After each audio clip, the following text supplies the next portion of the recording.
Ladies. Hi. Faren's scared to talk, I think. I don't know why y'all sit me beside Zeb. Thank y'all for getting together and doing this tonight. I know we've all been here for the past hour joking and trying to figure out how we were going to get started, but I'm excited to dive in because, one, I love all of you, but two, I think this is going to be an interesting hour and a half podcast. No joke.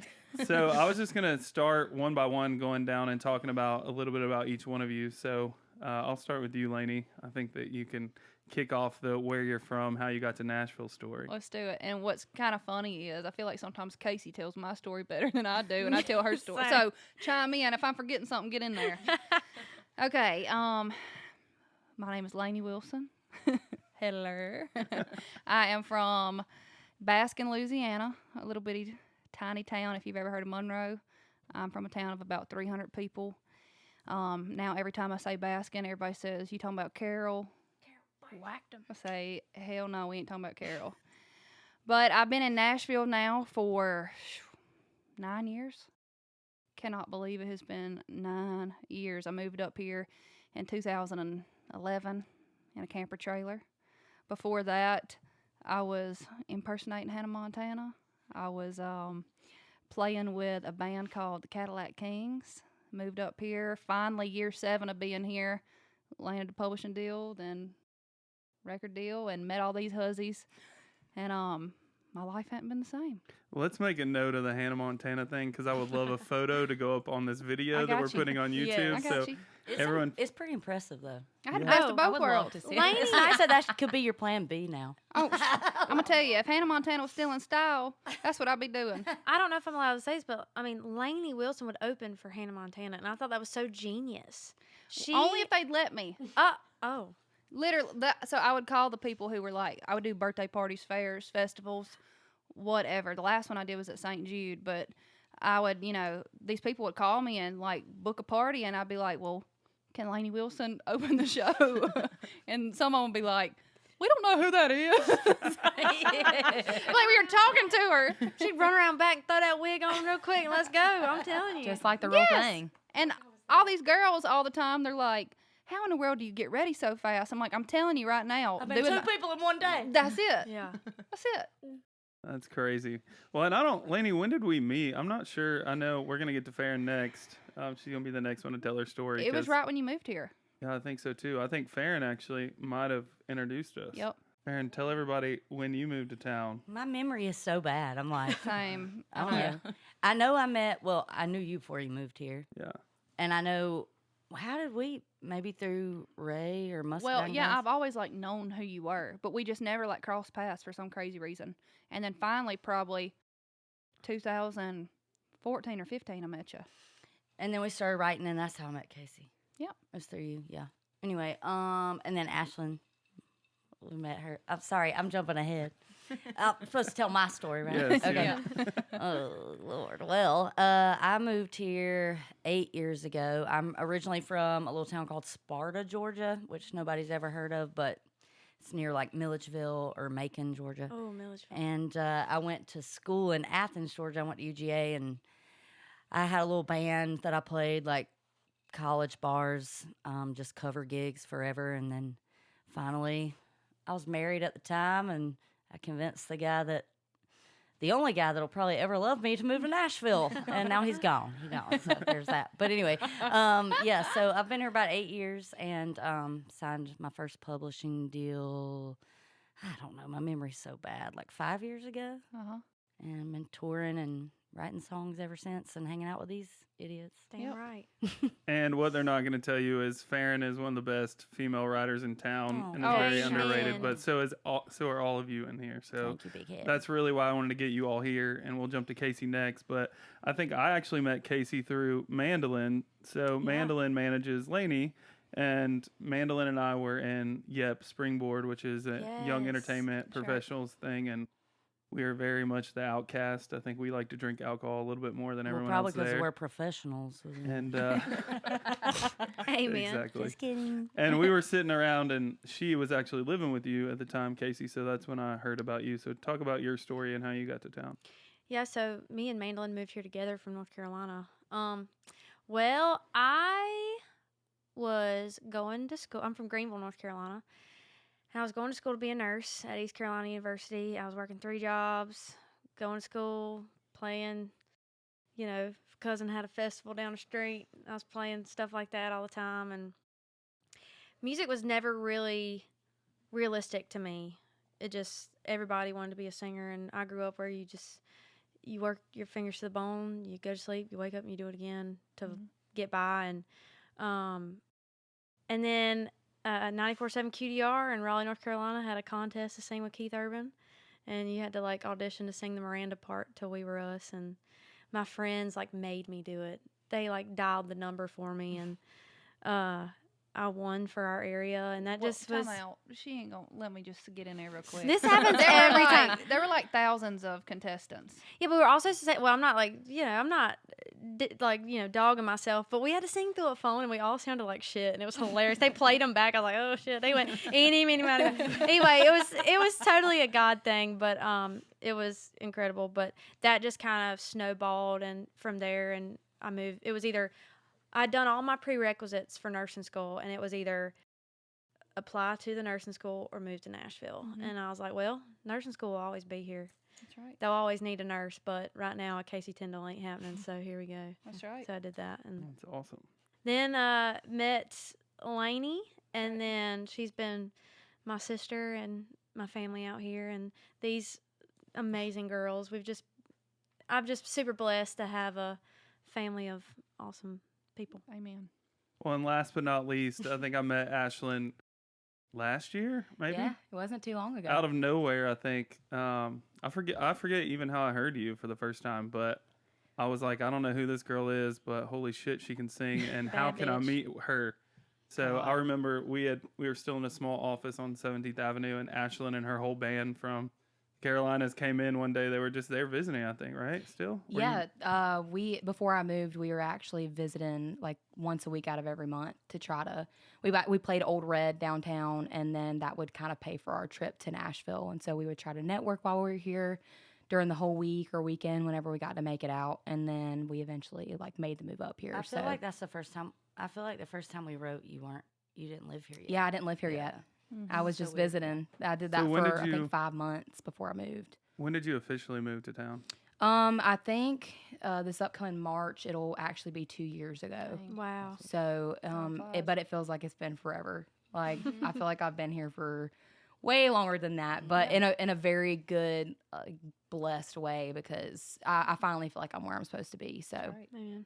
And those of you who are listening, Ashland, Lainey, and Kasey all live in Lainey's house. Yeah, I'm like, And it's we're not here- related to me. We're here on the couch, but what's so funny is I was like, I gotta make sure that I don't just single out the roommates with everybody in here because Faren's on the podcast too. But then I'm standing in the kitchen a while ago and I hear Faren saying, "Are y'all here this weekend? Because I'm gonna stay this weekend if y'all are here." So Yep. everybody hangs out here. We were shooting a music video here earlier, but just talk about the dynamic of now being roommates and also all artists trying to do your own thing. What's it like in the bathroom getting ready? What's it like Well, trying to get around the house? We help each other do a lot of TikToks these days. you dang right. Yeah, I'm like, Kasey, somebody help me.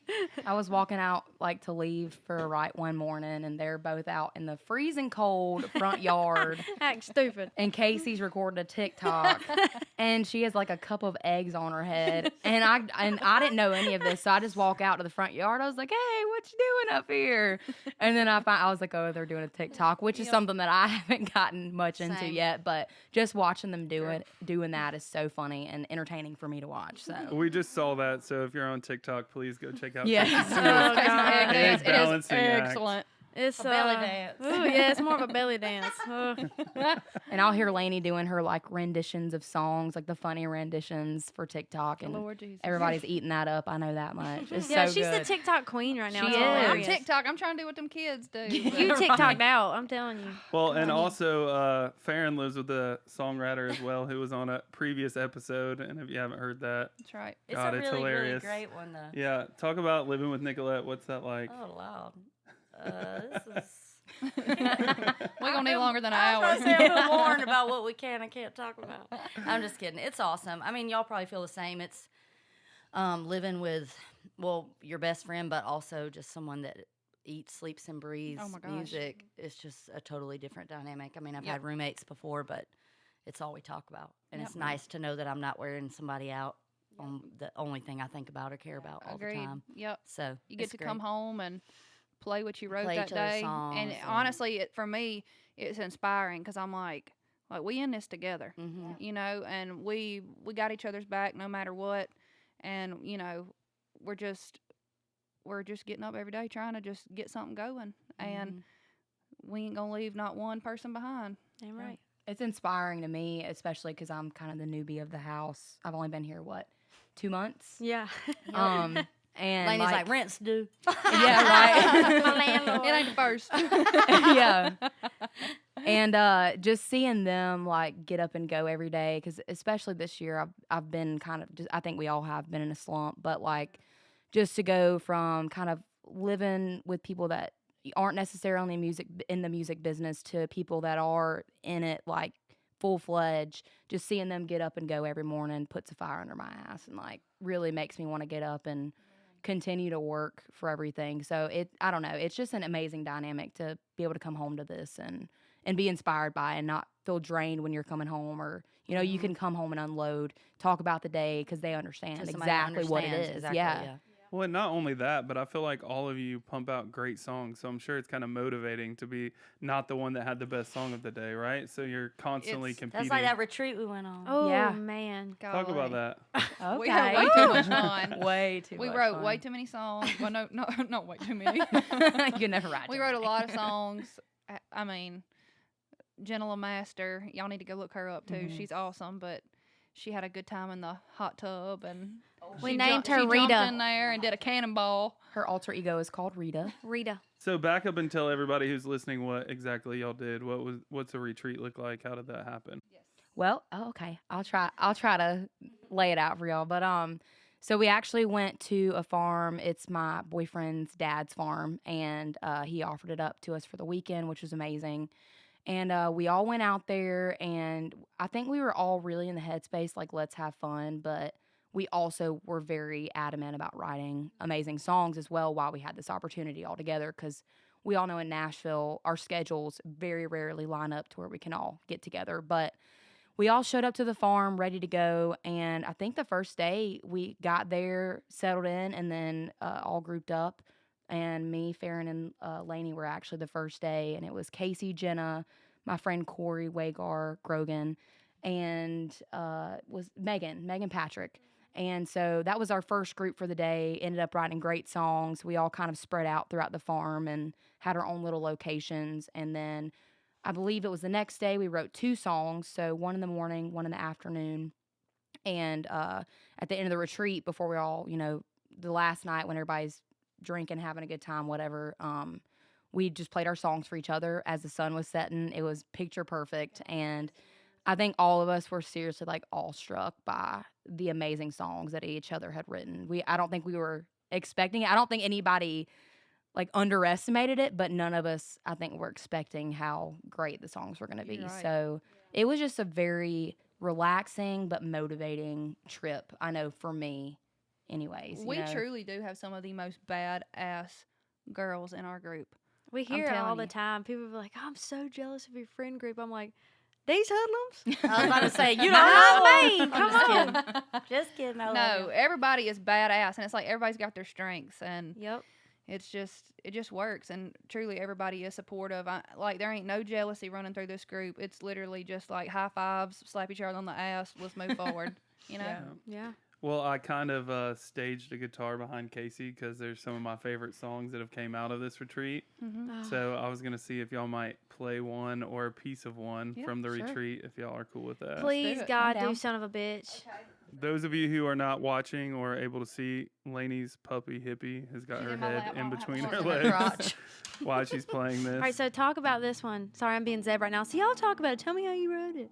Yeah, well, this is actually the first song Lainey, Faren, and first day I we got there, wrote yeah. on the first day, and it's probably one of my top favorite from the trip. I think it honestly. won. To me, I feel like this was the best song that came out of that retreat, Oh and my I'm telling y'all, this song, Okay. so good. Verse and chorus. Well, this is called SOB. Yeah. This is Go ahead. inspired by, we ain't naming names, but inspired by one of my boyfriend's mamas. She was a complete asshole. Ex-boyfriends. It was great because I mama. think we all had a situation where we could relate think and everybody put can. Good everything Lord. into it. All right, see if this is right.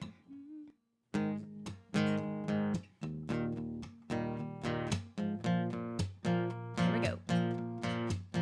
No, I wasn't even looking for somebody like you. Didn't even know they made 'em, but I guess they do. Couldn't have painted a better picture. Couldn't have picked me a better hand. You were the Webster definition of a damn near perfect man.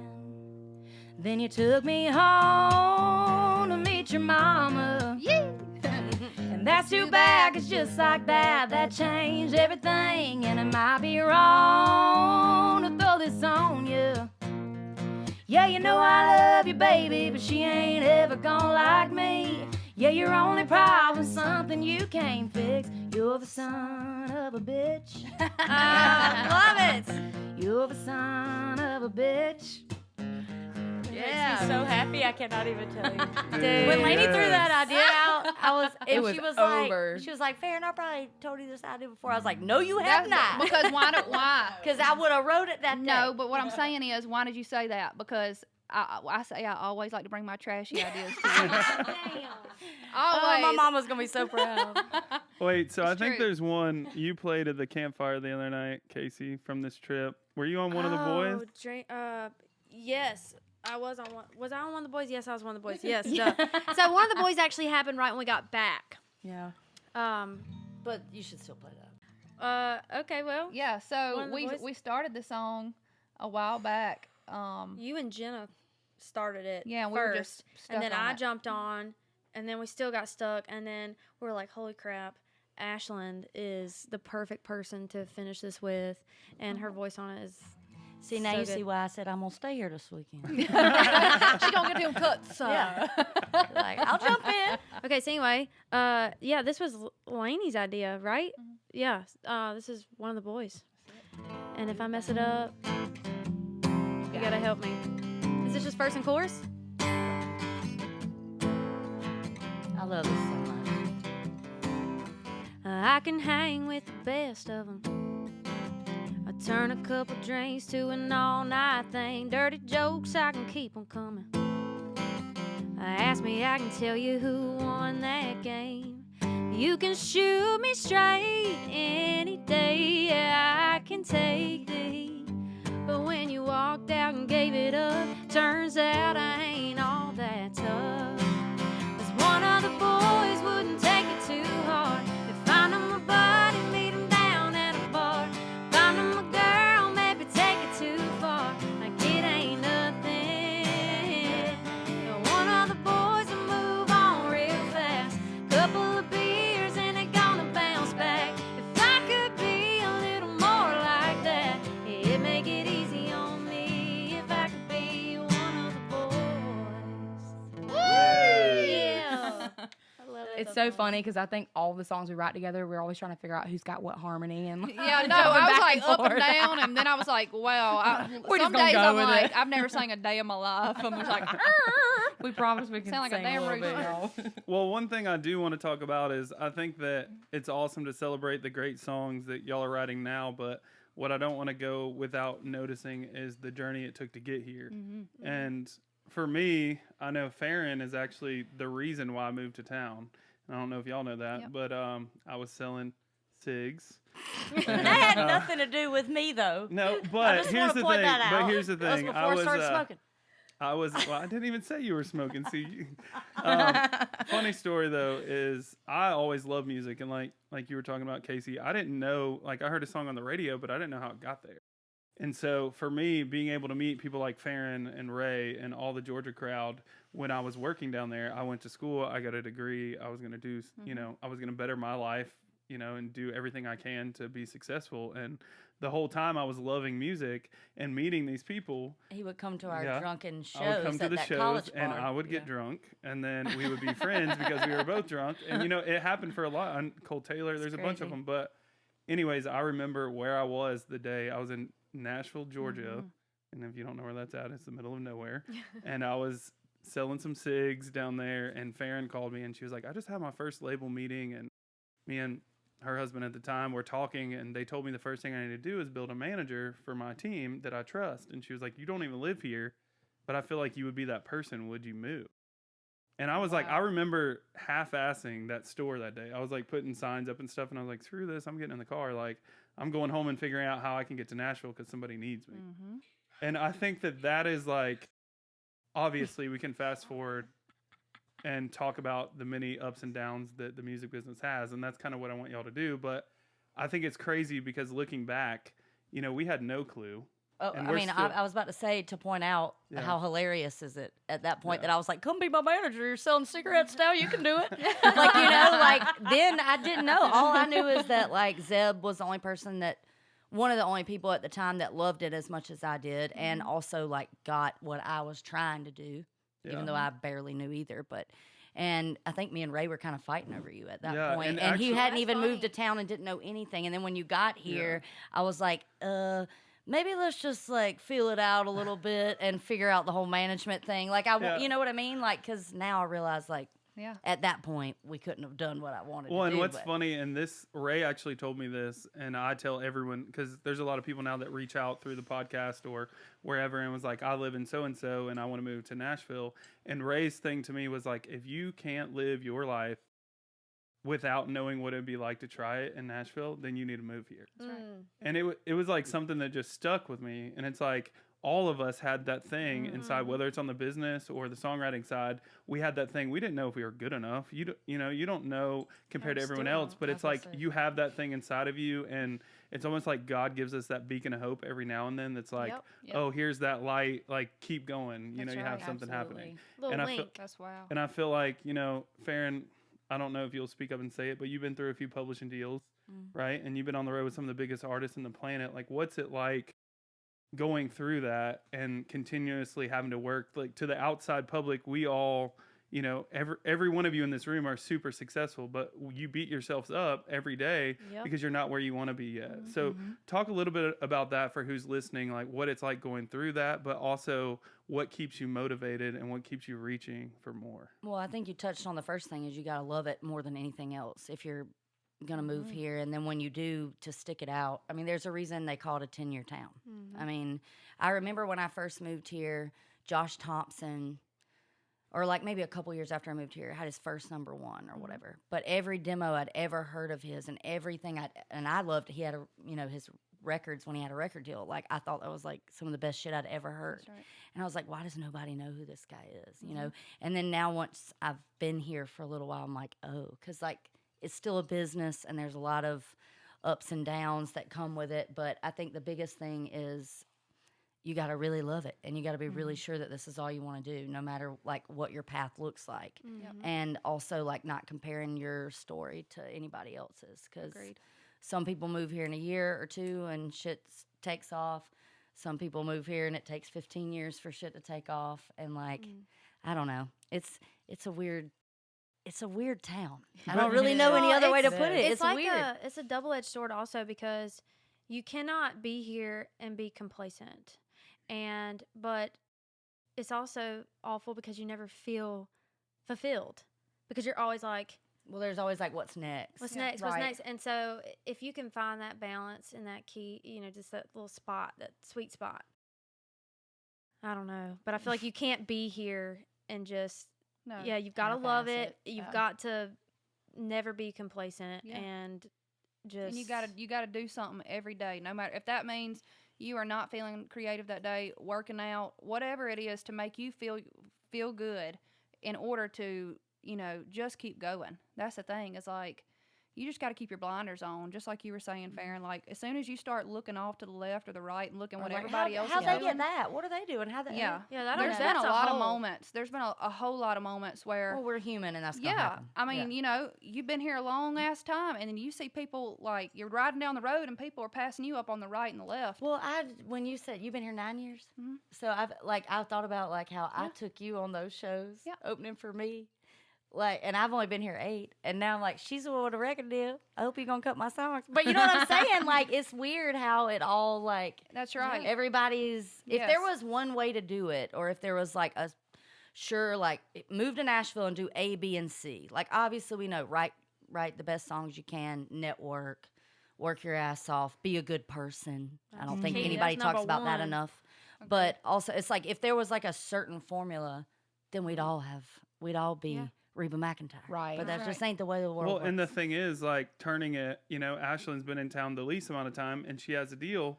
And then you have the hate from people who are like, well, how does she get that so Yeah. quick? So it's constantly having to step up her game every Yeah. day to That's a prove lot that of she's pressure. worthy. Prove Yeah, that it's like I'm you got supposed double to the be here. pressure. Oh, Yeah. girl, well, first of all, if anybody ever said anything, You can't I'd say the F word. We're not I'd supposed to say the F say- word, but I would say that. I'd say the F word, and then I'd say Yes. she got more talent in her little pinky toe than everybody combined. So Amen. y'all need to sit y'all's ass down. Amen. Thank y'all. No, seriously, I think just to add to this conversation, I think another big thing, for example, is just surrounding yourself with people like we've been talking about that are just as motivated and as supportive as you can be, for other people. Like, I think surrounding yourself with those people is going to be one of the ways you get through this roller coaster ride, and having people that you trust, and know they're not going to take you for granted or vice versa. I don't know. It's just, for me, that was a big component in me finally settling in here, is just finding people that I was comfortable with, that I could go to for advice,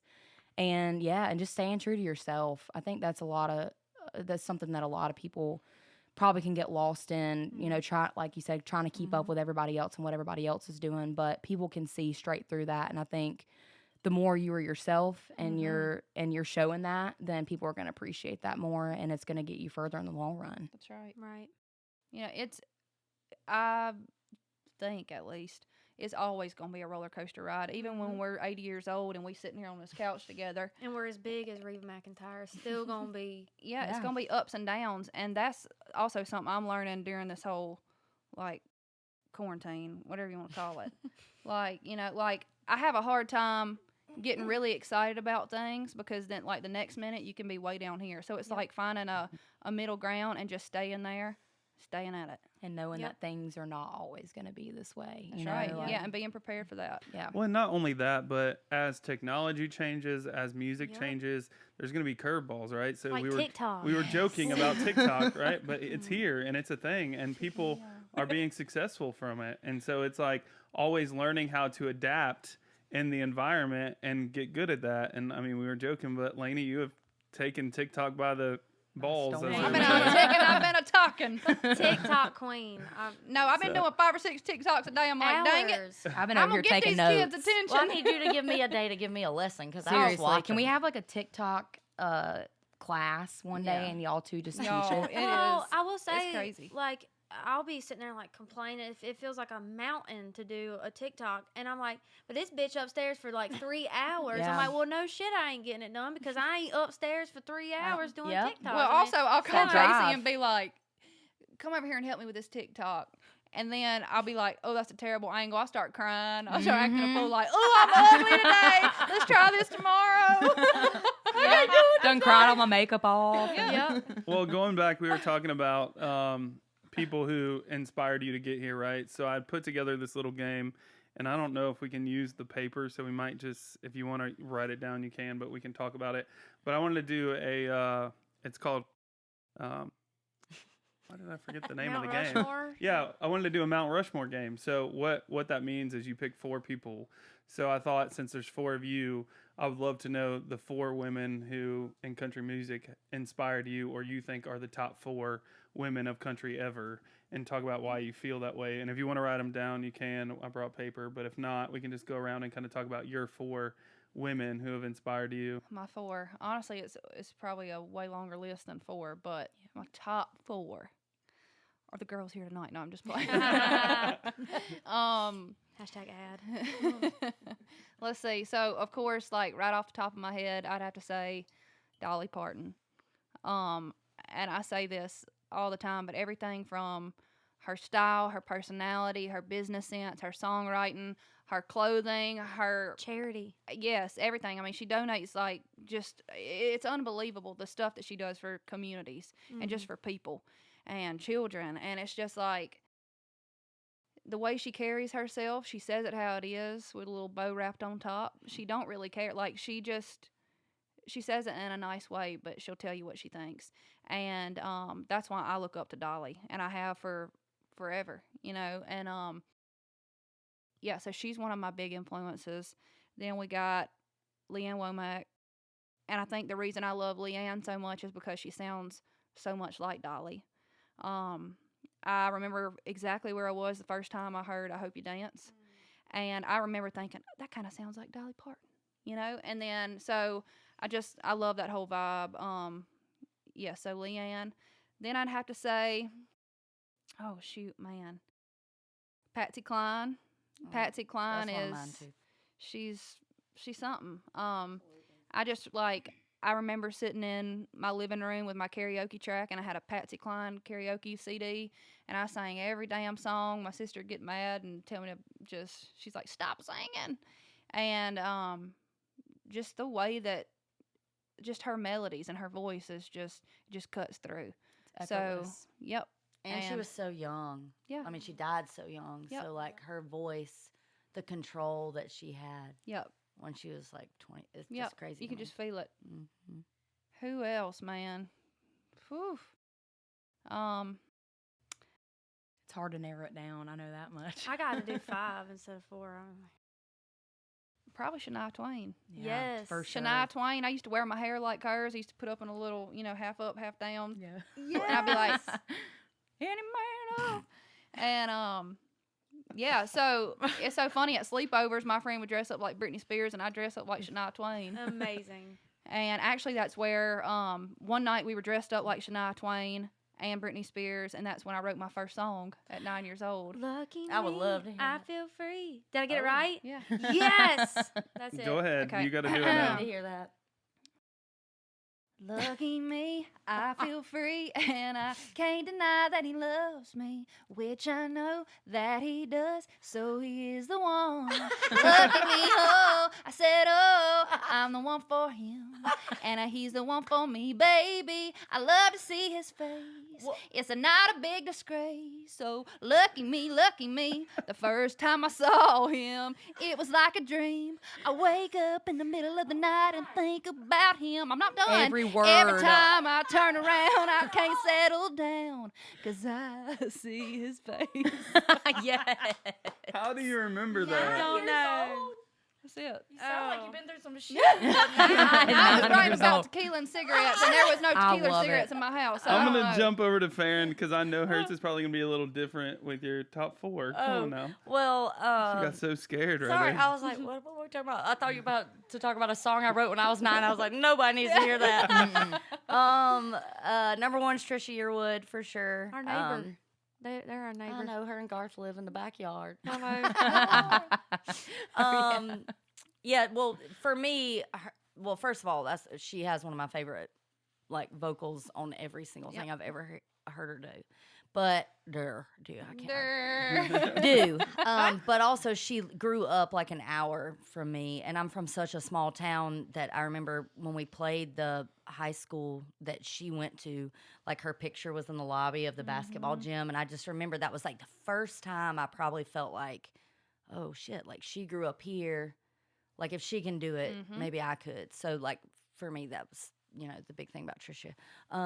So, yeah, Can we she's number tag 1. her in this and, like, be like, we your neighbor? And I got your y'all lyrics biggest- on my arm. That's y'all biggest fan. Like Trisha, holler, we down here. Oh, I'm gonna tag her in the promo. We're gonna make a please promo do. of Yes. this. No, yeah, she's number one for sure. Patsy Cline would be one of mine. My grandparents were like a big part of me, like falling in love with country music, and it was nothing but Patsy Cline and Conway Twitty and George Jones and stuff. So I've just always been obsessed with her. Reba would be on there for sure. I love how Reba looks right now. Oh my gosh. She hasn't aged a bit. It's unreal. Yeah, it's like she just gets better and better. Yeah, it's wanna be unbelievable. Reba. But I I wanna mean, know who she goes also, to. I hope I look like I that. feel like we could talk about this all night because, like, from anybody like Sarah Evans, Leanne Womack, Faith Hill, the Dixie Chicks, all those Yes. women that we grew up listening to, what I love about all of them is their songs were like real life. Yes. Sure. Like, I mean, God, Faith Hill, like, she's a wild one with an angel's You're like, face. that's Yep. me. Like, every song I heard, I felt like was like my Yeah, anthem. Yep. Speaking of you. So yeah, I guess number 4 would. You gotta say Loretta Lynn though.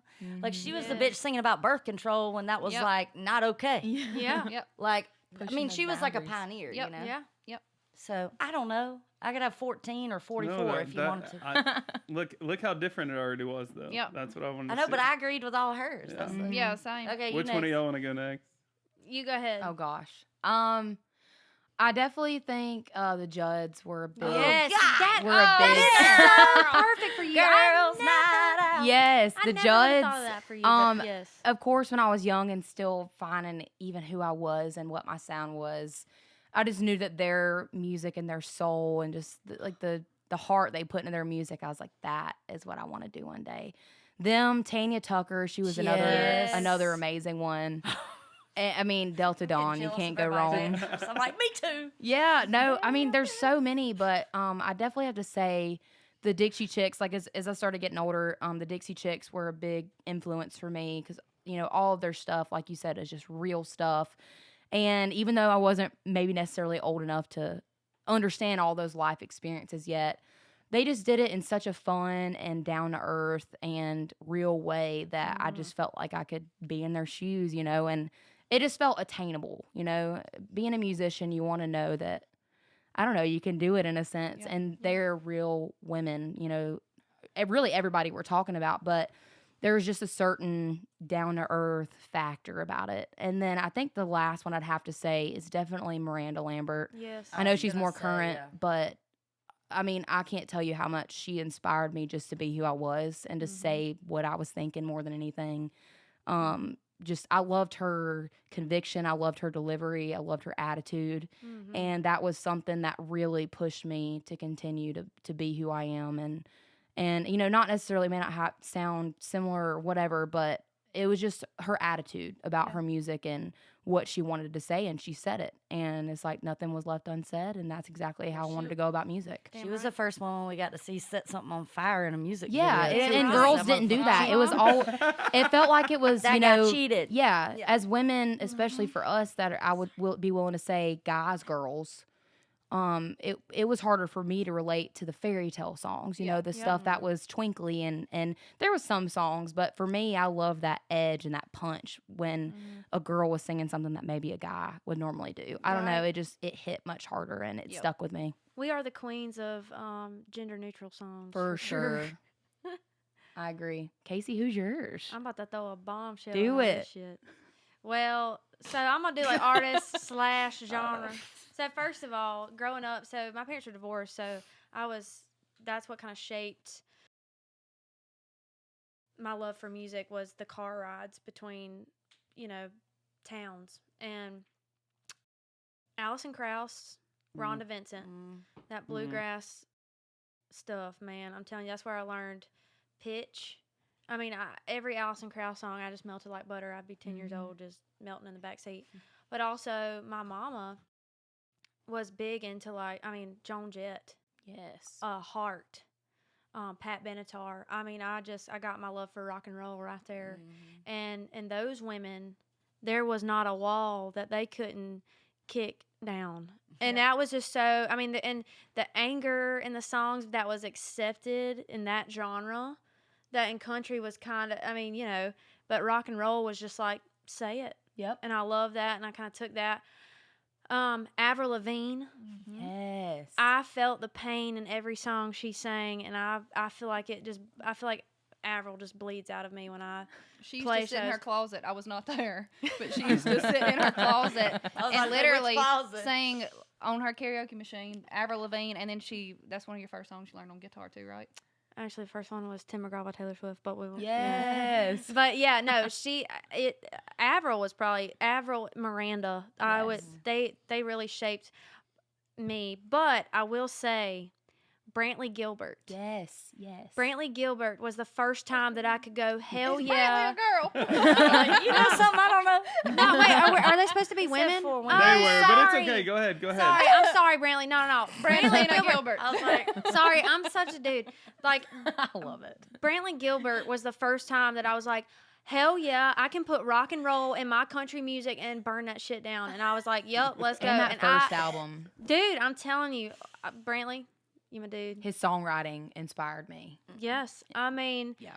whew, also his record showed me that like you can have this really, really soft side and have this just metal side, and it works. all that glued together would be me musically. Well, and what's funny to me is like listening to your four they all come out of you in your own artistry, right? So like Kasey is on the bar burning shit down. Absolutely. You know, I see Leanne Womack and Lainey all the time. The Miranda Lambert and you, I see all the old stuff in Faren, but that's mainly because we've had a lot of car rides That's mainly together. because she old. Thanks, big head. We've had a lot of car rides together, so we got to listen to it. But I'm gonna throw this on our team over here. But I really want to make a playlist of all the artists that y'all just talked about to put out with the Okay. podcast. Yeah. Oh, fun! That'd be We'll awesome. add the So- ones we forgot to say. So I'll Yeah. make Yes. it collaborative, but I think it'd be really cool when we drop this podcast to drop that playlist because I think there's a lot of young artists in general, guys and girls, who could learn a lot from those songs that y'all are talking about. There was Yep. some Bonnie Raitt on there too. Oh, Yes, we can there's make some it this Stevie Nicks. weekend. We can. Yes, Stevie. And then Nicks. Brantley Gilbert in there. I'm sorry. Nothing but women and But we Brantley one Gilbert. exception. You know, can I just say this? For some reason, like I was just as much molded by men than I was as I Same. was women. Absolutely. For sure. I was too. And so glad you said I that. just anyway, yeah. Sorry, No, I Brantley, you love ain't a that. girl. I know it. You dude as fuck. I know. I think that was an equal part of our, Yeah. growing up though, is like we listened to kind of both equally, and it both spoke to us, or Yeah. like both the men and women spoke to us, Yeah. in different ways. So I think that's why we all love each other so much. Like I say, we're guys, girls. We are guys, girls. Yeah. So the next question I have for all Y'all. of you, and we can go one by one just like we did, but I would like to know if you could go back and talk to yourself before you moved to Nashville, what would you say? And put it in a perspective of like teaching somebody who might be moving here or listening to this podcast who just moved here. Like, what would you say to yourself, and what would you tell others to do when they get to town or be prepared for? I'd say, don't do it. No, Go I wouldn't. back to school. I'd be like, you idiot. Don't do it. No, I would say, little girl, little girl, this is going to be the hardest thing you have ever done in your entire life. This is going to be like, if you have a plan B, you need to stay your ass at home. If this is the only thing that you want to do and can do, then you get there and you give it all you've got. And, like, roll your sleeves up, hold on, because it's going to be a crazy ride. But you know Yeah. what, little Lainey? You're going to meet some of the best people you've ever met in your entire life because of music. I have met my best friends. I have met the people who understand me, who literally, like, just get me. And it is so nice to be able to, first of all, just make a living doing what I love to do, and being able to basically have therapy every single day. Mm-hmm. And I would just say it's going to be fun, but it's going to be hard, and it's going to be very, very rewarding if you just hang in there. Yeah, I like that. I could not have said that any better, honestly. God, literally, I would have said word for word that, because that is so true. But I don't know. I think kind of going back to my point earlier, I would just tell the younger me to stay you. because I feel like when you get here, again, you can get lost in the craziness and trying to keep up with everybody else and trying to get there fast. And I think it's all about the journey. I think it's all about the ride. Like she said, it's going to Agreed. be hard. It's going to be a lot of this and then this, and you're going to be down way more than you are up sometimes. But I think the biggest thing is just to keep your goal in mind and go at it full force, full heart, because there's a lot of people here that want it. And you got to be one of those, and you got to prove that you want it, and you got to prove that you want to be there and you're willing to work just as hard as everybody else. So, yeah, pull up your bootstraps and get ready to hang on.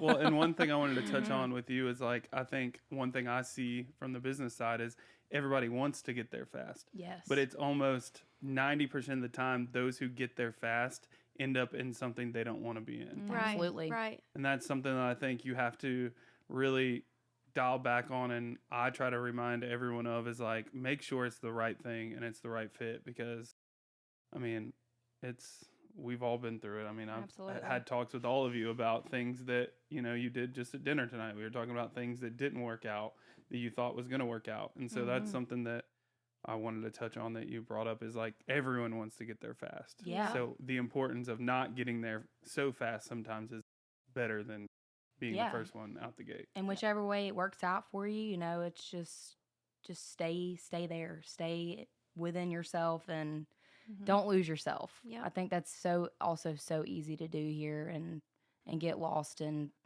just everything else going on. And it's so hard to stay focused sometimes. And when I say focused, I mean just you get discouraged and you're like, well, I want to throw in the towel. But there's always more opportunities, and there's always a chance to redeem yourself, I feel like, in a sense. So, yeah. I love that. You next. No. This is why these girls are my best friends. Yeah. For This real. is why I wanted all of you on the same Like, podcast. ain't nothing been handed to nobody in Yeah. this circle right here. Right. And I'm proud of that. Well, I would add y'all's together. That I feel like I definitely would have said that first. But to add on, as much as we all love each other, as much as we have the coolest, I feel like I'm thicker with these girls than I am my family. Yeah. I mean, seriously. But like, one thing I've learned the hard way is, at the end of the day, when you lay your head down to go to sleep, you are truly the only one that has your own back. And you can't expect other people to carry you. The good ones will. Your best friends will. That's why we are all friends. But when you're going out into the business, or just in the world in general, if you're not even in music, it's you. You're the boss. You, the boss. You're the CEO. You're of the Kasey Tyndall. CEO. Yeah. You are the only one that has your back. And, you know, yeah, I don't know. And you're the only one that, Yeah. may I add to that, like, you're also the only one that lives with your decisions. Yeah. Like, Yeah. when you go to bed at night, you have to say, did I do what was best for me, or did Yep. I do what other people wanted me to do? add And back that's in, like- hard to keep in track, you know? So, like, you might have a manager, it's like, this is what you should do because that makes the most money for everyone, or this or that. But one thing that I love about Ashland is, since she is here quicker, but she has never altered from who she is or what she wants in her songs, sonically, lyrically. And I think it just kind of, I don't know, that's what makes you badass. And that's what, anyway, but I feel the same about all of you, seriously. But yeah, I think it's like, just, girl, it's gonna be tough. Yeah. Girl, stay true to yourself.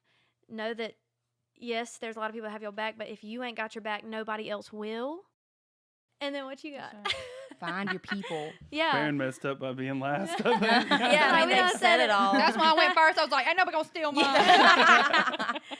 I mean, I agree with everything they've said. I think I would tell younger me, or like the me that before I moved here, is it's all gonna work out, and I still don't even know how, honestly. Yep. To be completely honest, Yeah. but like those little signs, those little like doors that keep opening, those little that we were talking about earlier. That's the only thing that keeps me here. The only thing that keeps me, you know, and That's I just, it's like a God thing a lot of times that I'm like, I'm exactly where I'm supposed to be. It does not look at all like I thought it was going to look many times.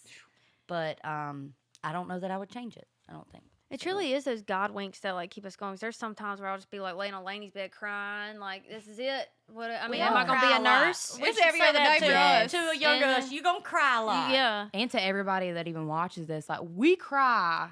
I Probably cry more every than day. yeah, probably I more was than literally, normal. Like when you were just talking to Faren, I was about to cry. I was too, and I was like, I was like, "Can't cry "Ooh, on a girl." podcast." There's no crying in podcasts. Yeah. And I love Uh, what you said, Farron, too, about like it's not gonna look like what you thought it would, because I feel like when we're all younger, on your end, like look at your end. You didn't think you were gonna move here and Yeah. it happen like it has. I didn't know what was gonna happen. Right. But Yeah. I think when we're younger, we all have this picture of we're gonna move there, and then it's gonna happen, and then yeah. everybody's gonna love you, and it's just gonna be so easy. And I still don't barely have a clue about music here, but like it's not really in your hands. It's a lot more that goes into it when you get here than people realize, but it's all worth it for me. Well, not even on y'all's side. I mean, God, if I could piece together what I thought was going to happen, I'd have all of you signed. I mean, honestly, like we were laughing about that earlier, but the first time I got my hand slapped at my job is because I was trying to help Lainey Wilson get a publishing deal, and I made her manager mad at the time, and then Faren and I, we could have our own podcast about We that. could have our own podcast. And Ashland, I loved you from day one, and Kasey, you know that too. And so it was, I think that is a huge thing for everyone. Is like this is crazy. Like it's gonna be all right. It's gonna be. It'll all work out. Yeah, it's just not gonna be how you plan it. So don't try to plan it. Yeah, Yes. right about that. And I also feel like something I feel like I've learned is, and you always hear that term business, or that's like a hard pill to swallow, and business is business.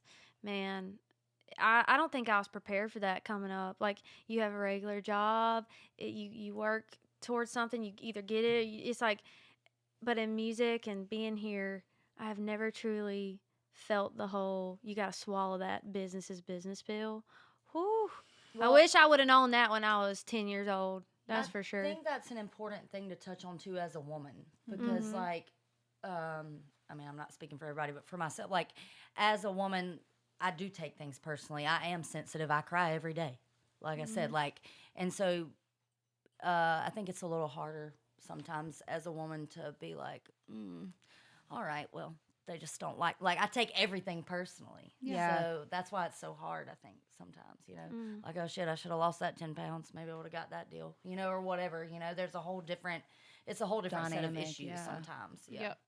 Yeah, I definitely had no clue moving here that, when I was younger, just to add one more thing, I literally thought I was just going to show up Yep. and sing and everything was going to Oh, yeah, happen. girl. But when you get here, it's this whole other world is how I tell everybody. You got 10,000 different businesses going on, and you're right there in the middle of it trying to figure it all out. So. That's right. You're Hell. the center of the wheel. Like you're the artist, and you got your manager, you got your business manager, you got your booking agent, you got your label, you got your publicist, you got your everything, and then and that entire wheel has to work. It has to function all together at the same time. Otherwise, it won't work. Right. And yes, a lot of it has to do with working hard and being talented, but there's a big part of it that has to do with luck. Mm-hmm. Timing. Timing, That's yeah. it.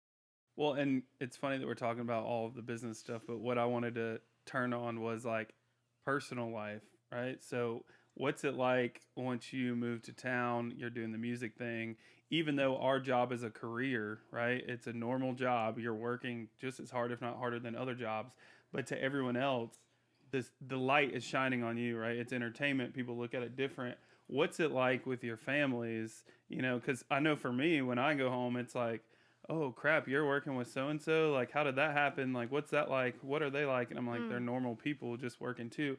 So what's it like being able to, how do you deal with that on a personal level with your families, the ups and the downs, right? So they want you to succeed. They've seen multiple different levels. Just talk about what it's like being a female and having to go back and talk about the music business with them and explain how things are different and all of that. How many times have y'all heard the question, When you gonna get a record deal? or no, mine is, have you sold any songs yet? Oh yeah. Or hey, I started this one thing. Oh, I think if you I might had $1 like. for every Or hey, Facebook have you message met so and so yet? I have from my mama's neighbor Yeah. trying to start, I think starting with the down part of it.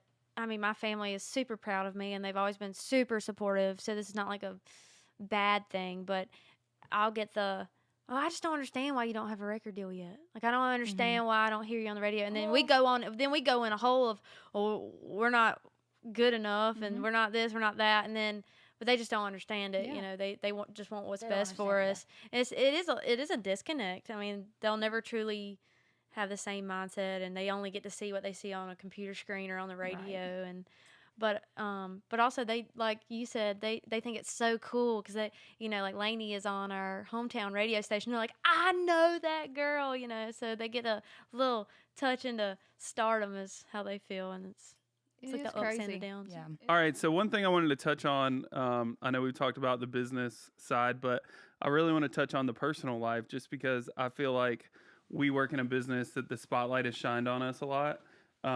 And everyone sees and looks at us like, y'all, not me, looks at y'all in a light that just makes you kind of put you on a pedestal. And so what's it like going home? What's it like talking with your family? What's your personal dating life like as a female in music? Like, let's just talk on that for a little bit and give some advice and just address, you know, what it's like and how you've handled it over the years. Yeah. Who wants to go first? Eeny, meeny, I'll do it. miny. Go ahead, Kasey. I'll be I'll put me on the chopping block.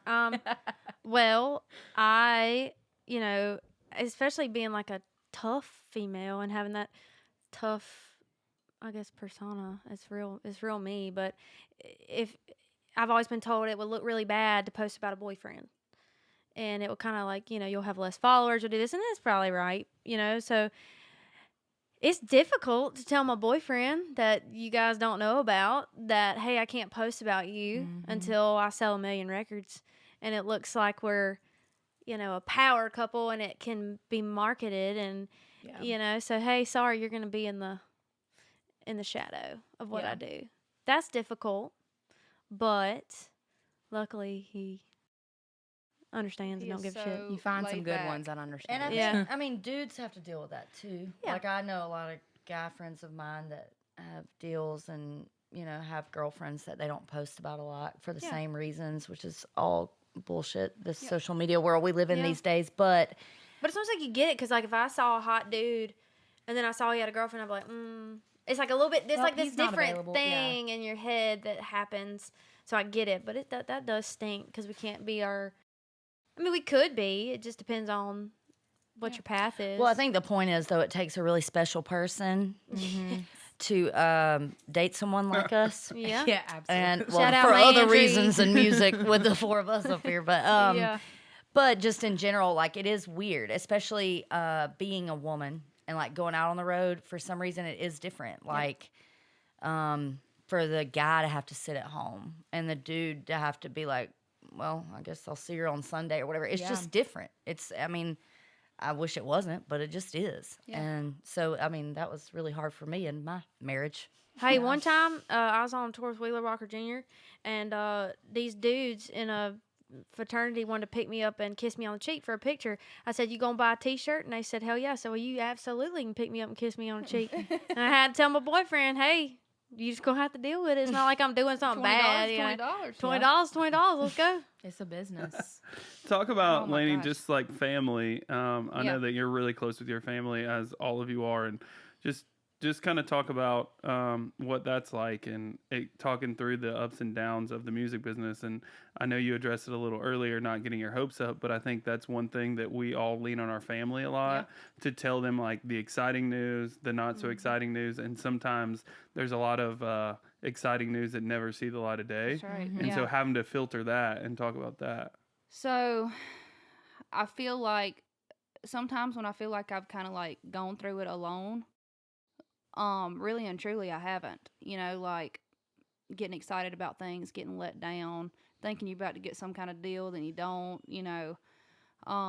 Because I call my family back at home, and not just my family back at home. I mean, my friends here, and tell them what's going on, and then you get let down by something. Well, they love me so much, I feel like they feel it too, you know. So really and truly, they're being let down. So it's just kind of like they really are like feeling it for me. So, but my family, my mama and my daddy, have been so supportive. I can't even like begin to tell you. I mean, like, even when I was little, my mama, she would call nursing homes. She would call whoever would take me, basically. And she'd be like, my daughter, she's got a portable sound system. Like, she'll come sing for you. She'll come sing for the old folks. And my daddy would pay for us to get there. And it was just this, like, team effort. And I don't really know why, but even at a young age, like, they believed in me. And, you know, and to be honest with you, they're the kind of people who are very realistic about things. You know, I mean, they're like, I don't know. It must be the Holy Spirit speaking to them because. Well, it's also because you don't suck. I was about to say, if you suck, they would probably tell you 'Cause, suck. yeah. Brian Yeah, Wilson but would you tell know, I you think they were suck. like, oh, maybe she's onto something. But it is crazy because, I mean, so many times I've called my sister and I've been like, oh my gosh, like, blah, blah, blah, blah, blah, you know, and she don't really completely understand. She's not in it.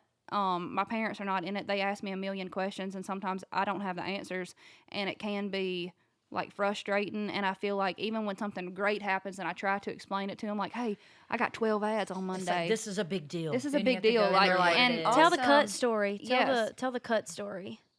yeah. So when Luke cut Share If You Want To, I can't even say the name of it. I wrote it.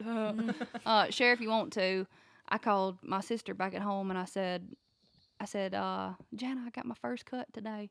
And she goes, oh my God, are you okay? That's amazing. That's something Bev And would say for I sure. Okay, wow. Did you need stitches? She's like, put a Band-Aid on it. That is a Bev thing for sure. Well, and another thing too, not to cut in front of you, Ashland, but I think funny for me is like social media. So all of you we're always hanging out. I'm hanging out with everyone, and then you get fans who are following everyone on social media. And Sorry, they're baby. all great people, but what's happened is like my mom will call me and be like, do you know Joe Brown from Wisconsin? I'm like, no, Mom, they probably are just friends with some of my friends and want to keep up with you. Well, I'm not adding them on Facebook if I don't know who they are. It's But it's like, crazy. it's funny because we live in a world now where we don't know who's watching what we're doing. That's You right. know? And Right. sometimes our family Oh my struggles gosh. with that. I mean, my Oh, dad yeah. calls it Spacebook to this day. I mean, Spacebook. it's you know, it's funny, but it's also there's a downside to it. You know. Well, it's not Yes. reality. Yeah. Yeah, it's hard to keep up. I mean, for me, anyways, it's social media has been a whole new world for me because that's a whole nother part of the business that you're having to keep up with. Maybe you weren't expecting it, but I mean, I wasn't expecting it, but you know, it comes along with it, and that's a whole other side of the personal thing that kind of goes hand in hand with everything else because you're kind of having to keep up this image in a sense, you know, your star persona or whatever But you you want to also call want to it. be you. Yeah, like but you're- you also want to be you, so it's hard to decide like, well, is this worth posting? You know, does anybody want to see this? It's extremely different, and kind of like you were saying about the whole relationship stuff too. Like people see that stuff and they run with it, Yeah. so it's hard to decide. You know, what should I post? Does this look authentic? Yeah, it's real weird. I never knew It that is. social media was going to be such a tool these days, but it is. If fans knew, like I feel like there's been times where I'll be in a meet and greet line and people are like, I think you're so perfect, and I love your, like on your Instagram I follow you, and it's just I just wish I was you. And I was like, well, did you know that every post took about 2 hours of me almost in tears figuring out if this was like the right, you know, it's you know, it's reality but not, you don't, you know, it's just interesting. Yeah. It's just Yeah. it pushes us to all these limits of ourselves that we didn't even know was there. Well, and I'll also say about like the family and friends thing. Like people, like when I remember the weekend that we had, I played those shows with Willie Nelson, and I posted a picture of him kissing me on the cheek, which is still like my highlight of my life. Hell yeah. It should be. On the way Yeah, home, amazing. but on the way home, my credit card got declined at the gas station to put gas in the van because my business manager had somehow like forgot to make a payment or something. And I had $8 in my checking account, and I had to get my bass player to pay for gas so that we could get back to Nashville. And I had all Done these, that? but all my family and friends back home were like, she's made it. Yep. You know, and I'm like, my Yep. Venmo is at Faren Rachel's. Yep. If Yeah. y'all- you know, some They're like, like, when the you gonna give us some disconnect money? between like There is. what's actually happening Perception and what and it looks reality, like. yeah. And I think that's why our family and friends like struggle with it so much because they're not here Yeah. and they don't know. Like when you're like, I Tim McGraw put a song on hold, and my mom's like, well, oh my God. Where's the mansion? We're moving to the Bahamas next week. And I'm like, Mom, it's like the sixth time. Where's your new car? I gotta got to recoup first. Hold up. Yeah. So it's like it's hard. For me, the struggle of like, my mom is my best friend. And like talking to her and being honest with her about stuff is awesome until I also have to remind myself that she don't know. She doesn't get it, you know? Right. So she's like, well, what about that person you met with 3 months ago that said, da, da, da? And I'm They like, said you were Yeah. great. it didn't work out, Mom. Like, I don't know how to explain it to you. You know? Yeah, So and that's a hard yeah. thing to. Yeah. It's like when I tried out for American Idol 4 times when I was 15. And then my whole Same. entire community knew that I was going to try out, and they were like, oh, she's going to be a superstar. And then I had to come back and Yep. say, well, I didn't make it. Hold up. Can we just also say that there's people that will like comment on your TikTok and be like, when are you going to try out for The Voice? I Yeah, She know. like got a I record still deal. do that. You're like, I what's still that? do Damn, that. they did it to me today. They're like, you should be on American Idol.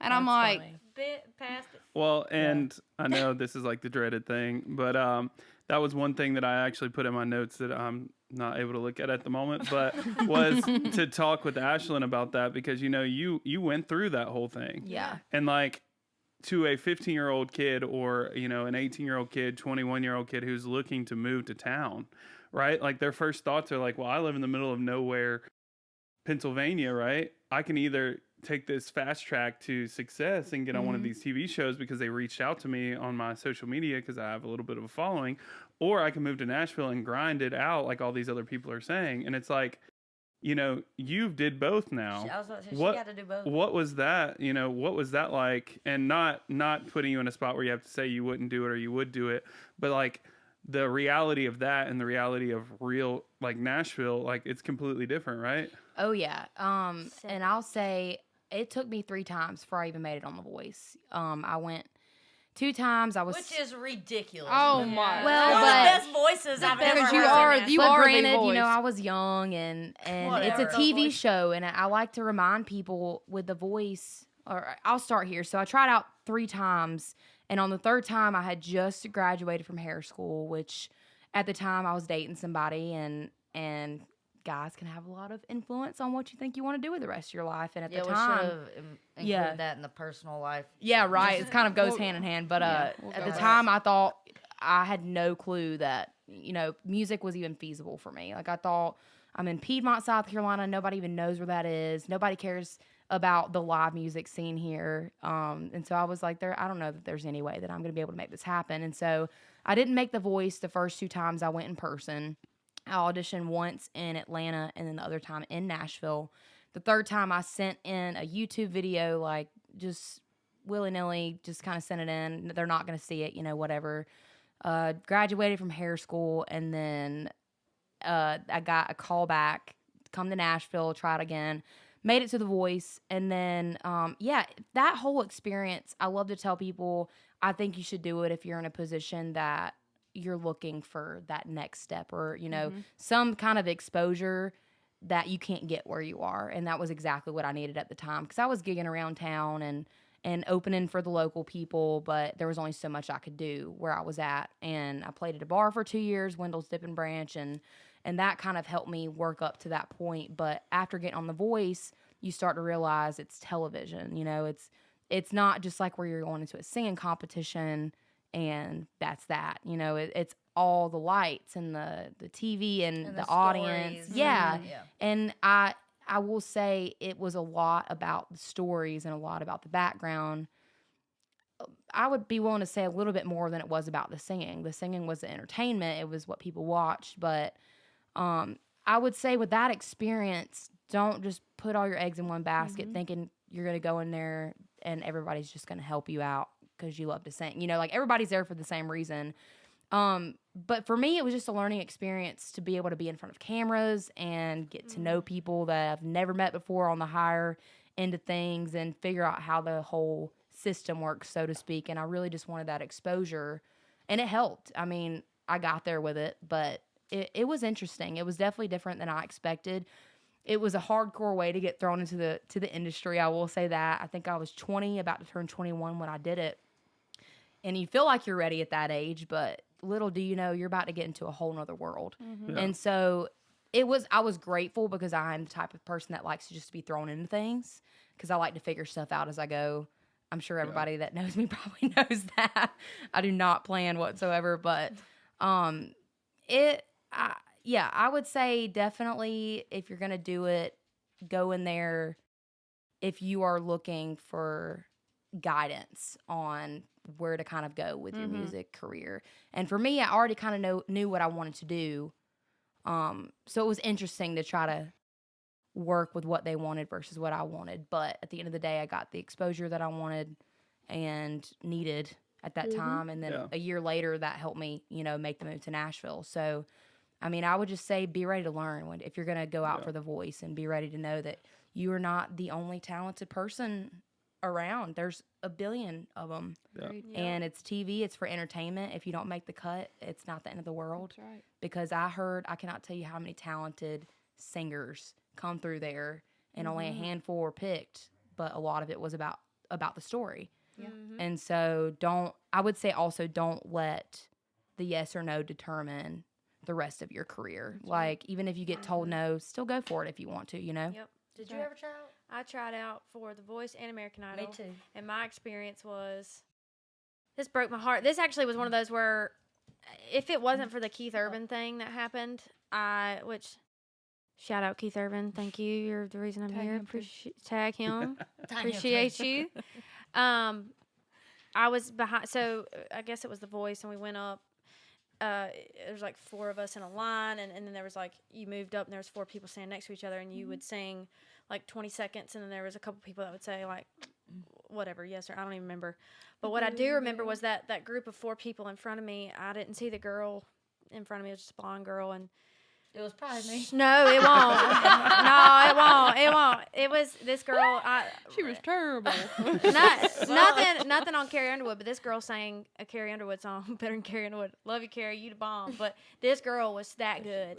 She was that good, and she didn't make it. And I remember having to step up after that, going, "Why in the hell did that girl not get a yes?" Yeah. And she turned around and she had the worst acne I've ever seen, and it broke my heart. And I remember going, well, shit, if they think I'm ugly, I'm getting a no. It don't matter how good you sing. And I remember that was like a tough thing for me. And I had done American Idol before that and didn't make it. And after that, I was like, no more. If it wasn't for the Keith Urban opportunity, I would have probably not chased music after that incident. I tried out in Denver when I was, 15, 16, and I remember it was like in the Mile High Stadium or whatever, and they had like 12 tents set up across the football field, and supposedly each tent was assigned to look for something different. One tent could choose the funny people, one tent could choose the good people, one tent could choose the pretty people, one tent could choose the whatever. Well, and it makes sense, though, because when you think about No, it, you're right. it's It the does. number of people that audition, they Right, got to right. narrow it down somehow. It does, but 15-year-old Lainey was upset when the girl in front of her, who was wearing a big old polka dotted dress and her hair up on her forehead, There ain't nothing wrong with who polka sounded dots, who Lainey. sounded terrible. She sounded terrible.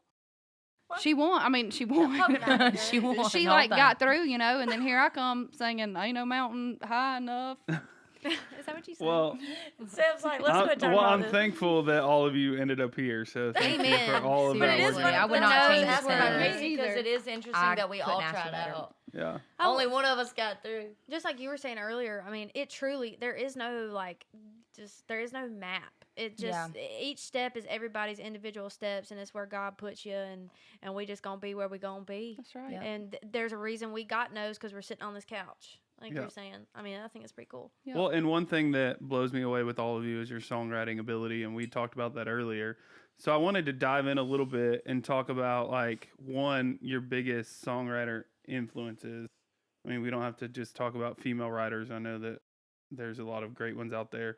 But in general, your biggest songwriter influences as a writer yourself, who I can pretty much guess Faren's, just because I was there when she got the tattoo. But I would like to know, like, who it is, why it's that person, and how they've kind of influenced you.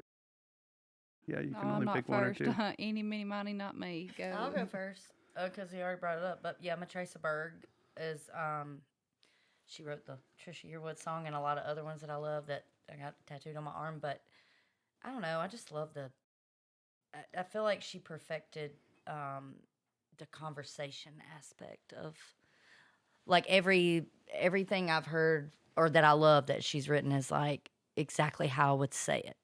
And I feel like as songwriters in the room, we sometimes for hours are just like beating our head against the wall trying to come up with a cooler way to do it, or look, well, we need an inner rhyme there, like we, and I love that. Like I know that is learned, and that's a lot of what makes songs great. But sometimes you should just say it how you should say it. And Yep. so I Absolutely. love her and Merle Haggard Yeah. Yes. because he's the hag. Yep. But his is another. But for me, he's another one that everything I heard was just exactly how I'd say it. Yeah. But here I am again, misery and like I don't know, Yep. just everything is like. Anyway, go on. Kasey? You next. I mean, honestly, without even thinking too deep, the first name I think of is Brian Davis, being from North Carolina and being a huge Brantley fan. Do you Eh, like Brantley Gilmer? I do like Brantley. I'm with you, girl. I I'm do. with you. But I put him on her I, Women I of do Mount remember. Rushmore. Like I opened a show for Brian Davis at one of my favorite bars that's no longer a thing, but City Limit Saloon in Raleigh. Rest in peace. Love that bar. I remember opening for him a couple times and knowing that he had written Brantley songs, but just I've had a chance to write with him many times since being 18 or 17, like hearing him for the first time and knowing that he wrote some of my favorite Brantley songs, and writing with him, he puts every emotion out on the table, and it's just like it's kind of like that game Spoons. You know, the game Spoons where you have to grab the spoon really fast, and it's kind of dangerous when you're with your family. When Brian Davis writes, he puts his emotions out, and I can feel them. And I don't know, he's one of my favorite songwriters, and Love that. I love you, Brian Davis. This is another one though where I feel like I could have listed 45 people, but go on. Yeah, same. Well, and I I know, too, a yeah. lot of my Because some of mine, I was about to say, are I my know, friends. I know. Same. Lainey, Right. Lainey Like, is I was like gonna say like shit. Nicolette. Nicolette is for sure. It's weird. I was 'cause telling I'm Hardy using today. her shower right now because mine stopped up. But honestly, as Yep. far as songwriters that I've written with, Hey, best. when I Yeah. when I first moved to town, I had like a little bit of a buzz, so I was like writing with all the big songwriters, and then I met Lainey, and I was like, shit, gonna say, sorry, all y'all. big top songwriters, but like Lainey could write circles around all y'all. Yeah. I mean, it just was, you know. For me, thank you. You're welcome. For me, well, one of my most favorite songs ever is "When You Say Nothing at All." So, Paul Overstreet. To me, like that song is one of those songs that could have been huge 100 years ago.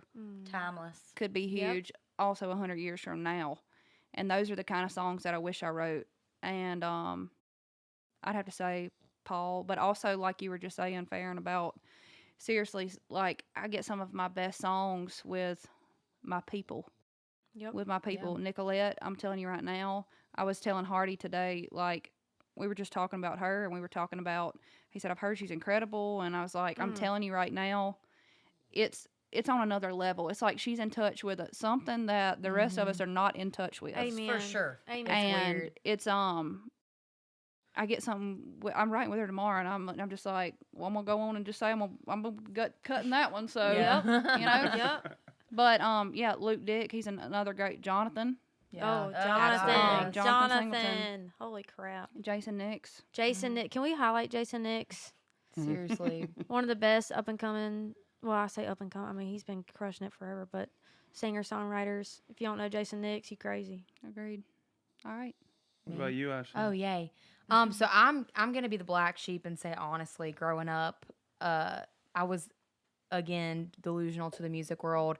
I thought everybody that sang the song wrote it. Oh, I did Yeah. too. Until Oh, yeah. I did too. And I never knew really until I moved here. I felt like a dummy. I'm gonna be honest. Everybody Yep. would ask me like, "So who are you inspired by?" You know, like, and I was like, Sometimes I'll still be like, Ashley, you know who you wrote with tomorrow? I know. Oh, yeah. And You know that they wrote to in this color, day, right? I You know. this is gonna sound so bad, but to this day, like I'm still getting an opportunity to write with a bunch of new writers that I've never written with before that have amazing songs out there already. And I genuinely don't even look them up before I write with them because I'm terrified that I'm going to freak myself out Yeah. because I know they've already had, these hits. But I can honestly say, Kasey, I'm going to relate to you a little bit on this one. the first kind of realization I had that I wanted to write music was Brantley Gilbert's first album, Yep. Modern Day Prodigal Son. I don't know what it is about that album, but I remember that was the first one. The Amy song. Whew. Yeah, it was the first one I went into the store, bought off the shelf, and listened to it over and over again. And it was just, again, like you said, Faren, he just said it. It wasn't like trying to be cool about it. It wasn't trying to be, what's the word, like tricky, or it wasn't trying to be clever. That's the word I'm looking for. And it was just told a story. And that was the kind of songwriting I knew I wanted to do. Like, I wanted to make sure I'm speaking and saying a story that maybe not everybody can relate to, but it still takes somebody out of their element for a little bit. And so I know Brantley Gilbert was for sure one of my first ones. And then recently, just with writing with everybody else, it's funny getting to write with Jonathan Singleton now, because little did I know when I moved here, all the songs that I loved in my teens growing up on the radio were Jonathan Singleton songs. Same. Didn't he write Watching Airplanes? Yeah. Man, that song kicked me in the gut. It seemed like every one of my favorite songs that I had on the radio was by him, and I didn't know it till I moved here. And I saw, his plaques hanging in the thing, and I was like, "You wrote that?" I feel like a dummy.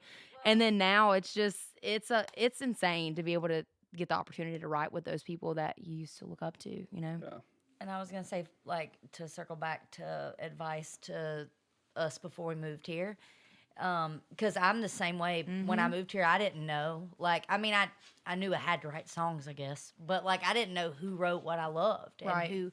And so that's one thing I would say, like, some realistic advice would be, like, what do you really love? And then look up who wrote it, who produced it, who, like, as an artist moving here, find out what makes you, Agreed. Knowledge is money. Yeah. Yeah. Well, and thank y'all again for doing this. I know we just kind of took over your house, and we've been in here. Shoot. This has been But- the most fun. This I feels like know- a normal night. I mean, we would. Yeah, can we do this every night? Yeah, 'Cause- honestly, I forgot there were microphones in front of our face. hippie was real Hippie, worried. for anyone for that those of Dolly's you who done aren't got- watching, I forget everybody ain't watching. They listening. Lainey's dog is asleep and has been asleep Yeah. in her arms the entire time. So check out the might be in YouTube a video. coma. Dolly Yeah. is unentertained. She's left the building. But one thing I wanted to end on a kind of a fun note before y'all say where everyone can find you at. I know that people know I know all of you, and I know they're going to be looking for that exclusive content here on this podcast. So I was going to let y'all go around one by one and maybe drop something that someone might not know about you. Oh gosh, that's like one of on the the hardest mic. questions. What does somebody not know about me, guys? Faren's- Y'all I know. I feel like I'm an Faren's open face. book for the most part. Just, I mean, it might be like an allergy. It don't have to be anything An crazy, allergy. but like Allergy.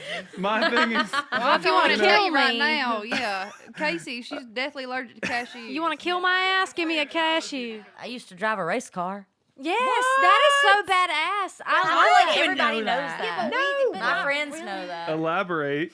Go ahead, yeah. I was a junior dragster. I don't know what to What? tell you. My That's dad. cool. Well, my dad drove a drag raced, and when I was 12, he bought me a car, and I whooped a bunch of boys' ass. That's the What? Disney movie, I didn't Right know on this. Track. I feel out of the loop. I didn't watch Right it, on Track, but it was about the drag girls, and they were. I never watched it. I I love that don't know. movie. That was so great. but my junior dragster was bright yellow, and it was pretty awesome.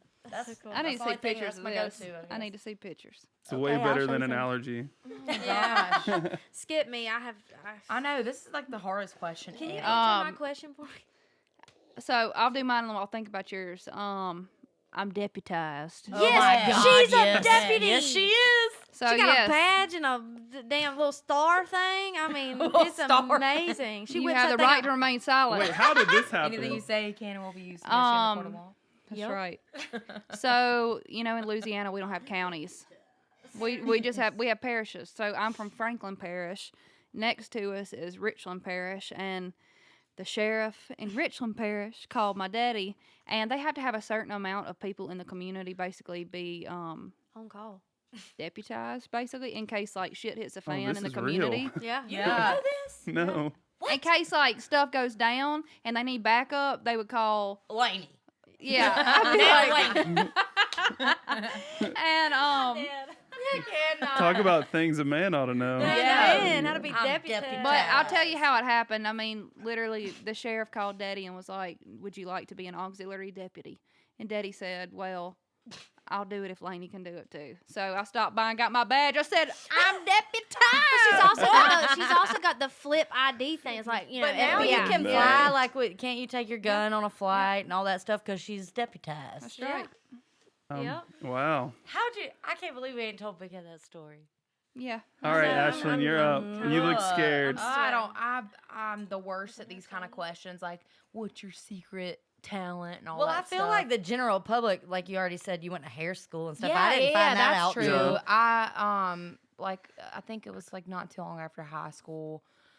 I was trying to figure out what the heck to do just in case music didn't work out. You know, you never know. But I went to hair school and hated it, to be completely honest. It was not my thing. The whole time I'm like, music is my thing. I don't know why I'm doing this. Yeah, but you're So, pretty good at it. I'm going to be honest. I skipped a lot of school, and my parents know this. I'm not saying nothing new, but just because I knew, you know, you get to a certain point, you're like, oh my gosh, I cannot do this anymore. But anyway, so I did that. I mean, I've had just about every color hair, I guess is another one. I've had red hair yeah. before. I mean, you can go find pictures of that, I'm sure, somewhere. But I don't know. I mean, I feel like that's about as interesting as it's gotten so far. I love it. Kasey.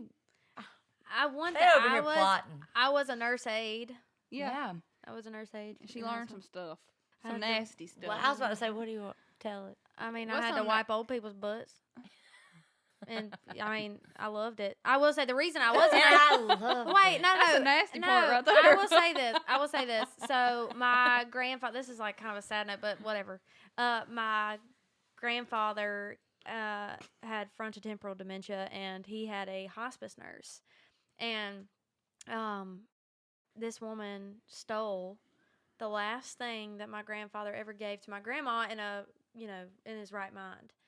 And it broke my grandma's heart, but she was always like, oh, we was all ready to, find her, But she was like, nope, let's not. And I vowed that day, I was like, I will be a nurse. I will be a nurse aide or whatever, so that people don't have to doesn't deal with happen, that. Yeah. And so I became a nurse aide before I went to nursing school. That's awesome. And I worked And in the then nursing tell home. the story about the woman ended up actually getting caught years later. Oh, yeah. So this was, gosh, I was here.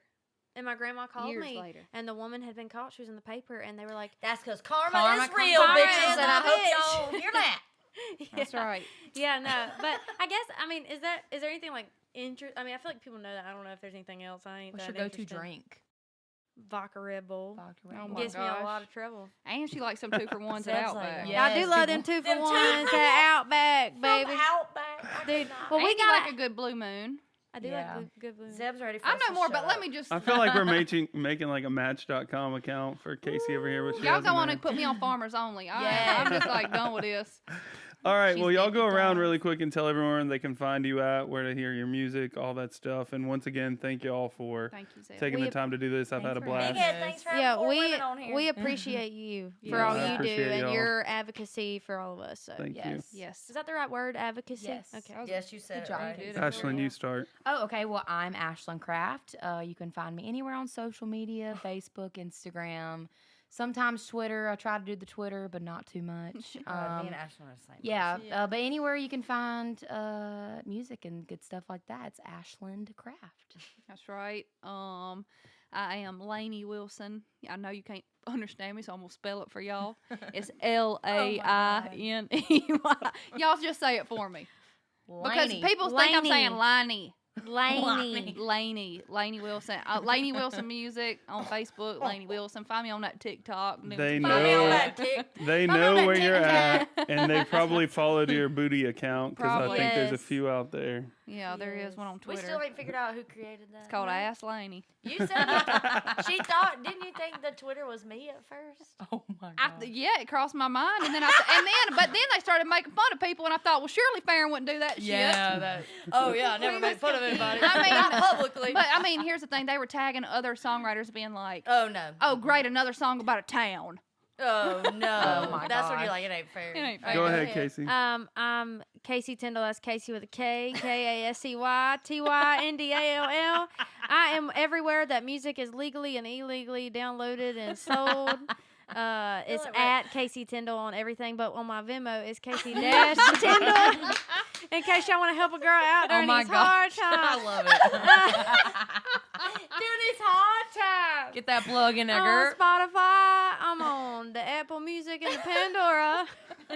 I'm everywhere. Hello. Go ahead, Can't spell get rid your of name it. too, because I know I you're was about going to say, I feel like I'm at the spelling bee. Faren. Farine. Faren is Karen with an F. Yes.